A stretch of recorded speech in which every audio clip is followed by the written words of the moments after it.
Michel, dis-moi donc, comment ça commence? Comment tu es devenu entrepreneur? Ben, c'est ça. Moi, je suis machiniste de métier. J'ai fait mon cours à Québec en 1987. Ensuite de ça, j'ai travaillé plusieurs années à Québec, 10-15 ans. Un atelier d'usinage là-bas qui faisait des pièces d'avion. C'était très intéressant.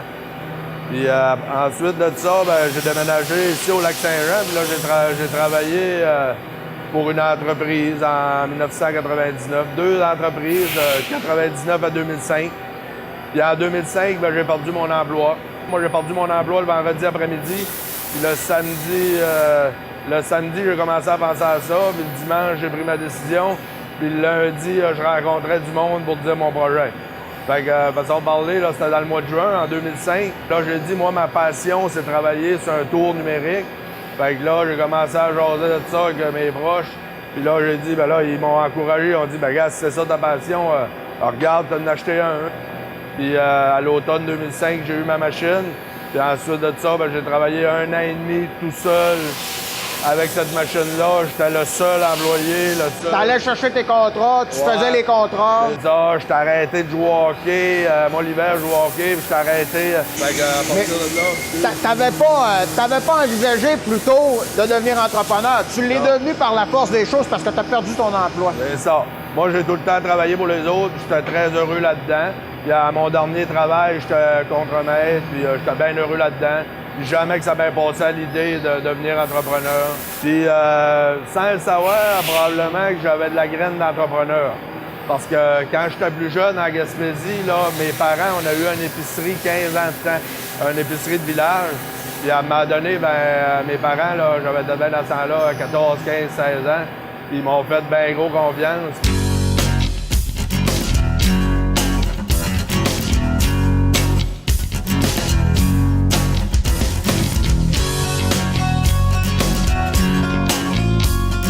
Toi, là, tu pars d'une pièce, tes machines à contrôle numérique, ils vont creuser avec une extrême précision la pièce du client. C'est ça. Nous autres, la manière ça marche, c'est que nos clients nous envoient leur dessin, leur plan de pièces. Puis à partir de là, ben, il y en a, tu sais, au début, ben, on soumissionne les pièces, puis on peut être en compétition avec d'autres entreprises partout au Québec, même au Canada, par exemple. Puis là, à partir de là, si on obtient le contrat, ben là, on fabrique leur plan qu'ils nous ont envoyé.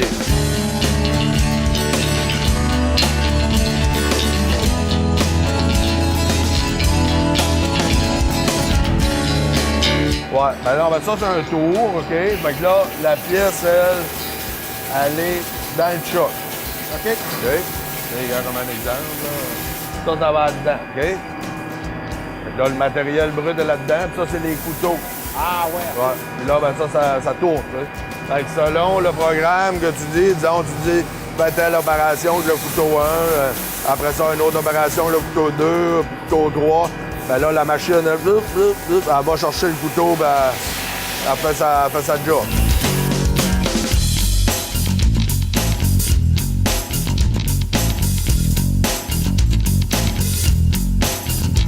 Quand tu décolles en affaires, là, c'est pas si facile que ça, là.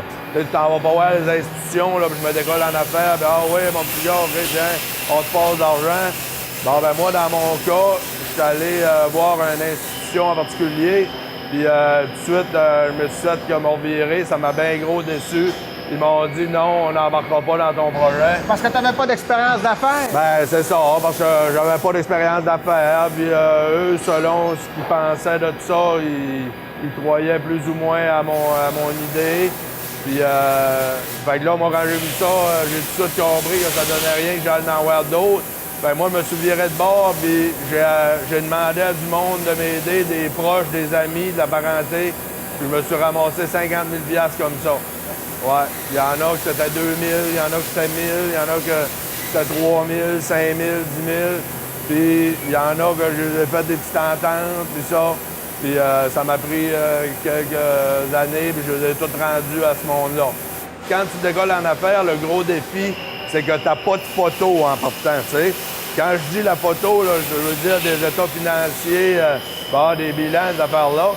Puis, ben, tu sais, c'est sûr que les compagnies, les institutions financières, ben, quand tu décolles, vu qu'ils n'ont pas de photo pis ça, ben c'est plus dur à dire, oui. Ben après ça, tu sais, quand tu es décollé, après une couple d'années, puis tu as une photo, puis si la photo est moindrement belle, ben là, façon de parler, ils chicanent tout pour te passer de l'argent, tu sais.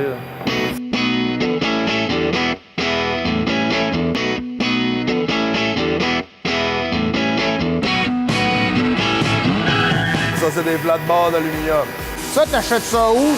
Ça vient de Montréal. Ouais. Ouais. C'est-tu des alliages particuliers ou c'est de l'aluminium pur? Ouais, non, il y a plusieurs alliages. Là. Des fois, on travaille dans le 60, 61, D6 ou dans le 70, 75. C'est tout des... Ça, c'est le client qui va dire « Je veux avoir tel type d'alliage. » Ça va être spécifié sur le plan. C'est quoi ton avantage concurrentiel?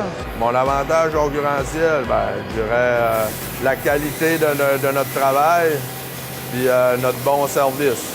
C'est ça. Parce qu'avec les années, ben, ça vient que tu développes tu développes avec des entreprises des bons liens de confiance que ça vient que ben, ils te font même plus soumissionner là, ou ils t'envoient ça, ben, on envoie ça chez HB, il va nous faire une belle job, tout ça, puis on sait qu'il nous jouera pas de tour, là, il nous fera pas de la surfacturation ou quelque chose. Combien d'heures par semaine que tu travailles à peu près? Ben, je dirais que là, présentement, là, ça se tasse un peu, là, je dirais entre 45 et 50 heures. Parce que, tu sais, c'est beau travailler ici, mais des fois, tu sais, tu travailles aussi chez toi, puis ça travaille dans ta tête, là, tu sais. À partir du tout début, mes premiers employés, là, ben, tu sais, j'ai trouvé des bons gars. J'ai eu des bons gars sur mon chemin, puis ils ont été fidèles à l'entreprise. Fait qu'on a travaillé plusieurs années comme ça allait bien, tout ça. Puis à un moment donné, ben, tu sais, j'étais tellement satisfait d'eux autres que, à un moment donné, ben, voilà 1 an et demi, je les ai ouvert la porte à l'actionnariat. J'ai délégué, puis je pense que ça, c'est une grosse qualité d'entrepreneur, de déléguer. Puis c'est le fun aussi pour ces gars-là. Ça fait que moi, j'ai deux bons gars qui sont rendus associés avec moi depuis 1 an et demi, comme je disais. Puis c'est eux autres qui runnent, c'est eux autres qui s'occupent des activités quotidiennes de l'entreprise. Puis moi, à cette heure, je suis comme plus retiré dans mon bureau à superviser le tout. Puis à m'occuper de la clientèle. Puis, ça, t'aimes ça? Parce que ta passion, tout à l'heure, tu disais que c'était l'usinage. Ouais. Là, tu te retrouves en arrière d'un bureau à gérer du papier. Ben c'est ça. Mais, tu sais, au début, c'était pas évident. Comme moi, je me souviens, là, quand mon 3e employé est arrivé, là, et là, ça me stressait. Je me disais, hey, là, je suis rendu, j'ai 2 gars, puis là, tout ça. Tu sais, gérer du monde. Moi, j'ai pas été à l'école là, pour apprendre comment gérer du monde. Ben, c'est comme que j'ai appris, tu sais, avec mes expériences du passé dans d'autres entreprises, tout ça. Tu sais, des fois, j'ai vu des patrons parler de telle manière ou quelque chose. Puis ça, ben, c'est de quoi que j'ai essayé de mettre en pratique, là, de ne pas faire comme ça, puis de donner une belle qualité de job là, aux employés. Puis que ça soit dans l'harmonie, là.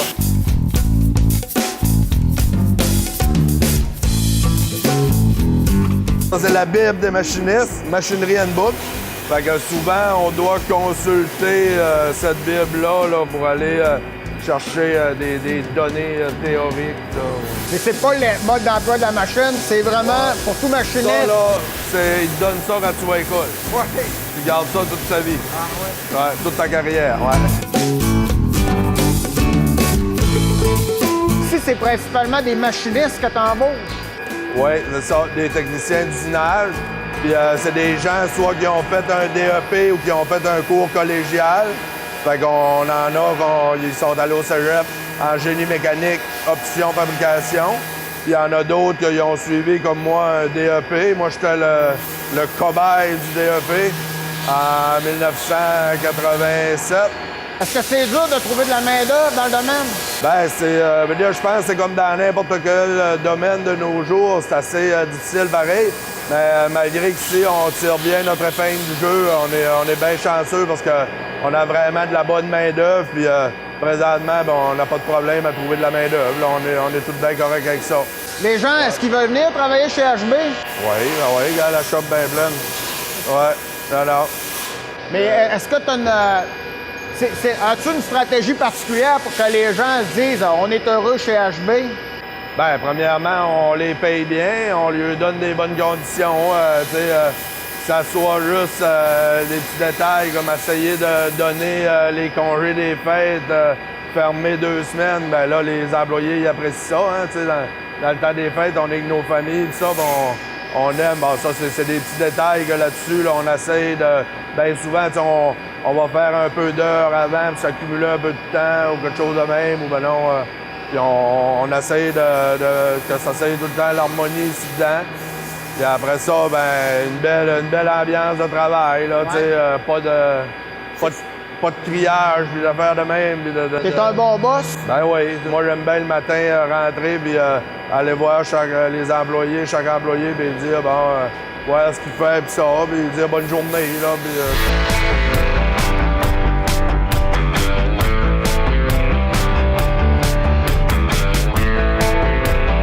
As-tu déjà eu des bons moments de découragement? Chaque journée, c'est un défi. C'est pas comme si que... moi, chaque journée, j'arrive ici, je regarde les emails, je sais pas c'est qui va m'écrire, là. Je sais pas c'est qui va me demander quelque chose, là, des fois, j'ai des appels, ouais, Armel, un tel m'a parlé de toi, y aurait-il possibilité que je t'enverrais une demande de prix? J'ai entendu parler que vous faites de la belle qualité, ça fait un bon service. Ça, C'est ça vraiment, être entrepreneur, là, c'est tous les défis qui se passent à tous les jours.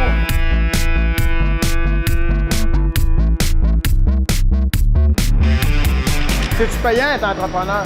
C'est-tu payant? Ben, tu veux dire, ça dépend là, comment tu comptes, là. Ouais, faut que tu comptes comme faut.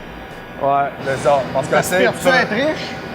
Ah non, pour moi, non. Moi, je suis déjà riche parce que j'ai une belle petite famille en santé, puis j'ai une bonne épouse, puis je suis fier aussi de tous les employés qui travaillent ici, qui font tout du bon travail, puis on a vraiment une belle équipe, puis qu'est-ce que j'aime bien, c'est que des fois, je suis dans mon bureau, là au break, là, je les entends, là, ils se crament tous de rire en même temps, là. Ben, ça me dit que l'ambiance est bonne ici. Armel Bugeaud, merci beaucoup, c'est très intéressant. Merci beaucoup.